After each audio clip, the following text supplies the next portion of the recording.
Tuloy-tuloy ang spot inspection sa iba't ibang PAO District and Regional Offices upang matiyak at mabantayan ang kalidad ng serbisyo na ipinagkakaloob sa ating mga kababayan na kliyente ng PAO. Ito ay upang matukoy na rin ang mga pangangailangan ng mga opisina at makumusta ang kalagayan ng mga PAO lawyers and staff. Kaugnay niyan, narito po ang spot inspection ng PAO Baler, Aurora District Office. Let us all watch this.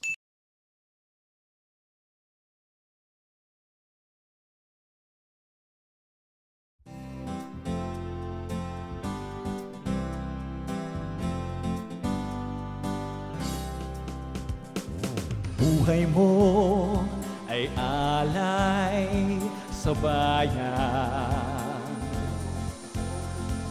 Ikaw ang pag-asa sa buhay. Mailap man ang katarungan, ikaw ang lakas at kanlungan. Ang langit man ay kakampi mo,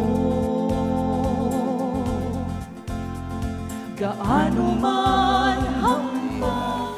Natutugunan naman po natin ang mga legal na mga problema ng ating mga kliyente at sa abot ng aming makakaya ay ginagawa po namin ang aming mga duties at saka responsibilities in accordance with RA 9406 and implementing rules and regulations at yung rules of court at saka lahat po ng procedures relating to indigent litigants po. Una, masaya po ako kasi isang karangalan po na mabisita po ng hepe po ng Public Attorney's Office. Pero ang ano talaga namin overall is masaya po kami dahil alam po namin na si Chief talaga ay nagbibigay ng support sa lahat ng District Office at yung function po niya bilang Chief Public Attorney ay ginagampanan po niya talaga ng ayon sa batas at hindi lang sa batas ng tao kundi sa batas ng Diyos. Kaya ito ay aming tinutularan po sa abot ng aming makakaya. Hampas ng bagyo,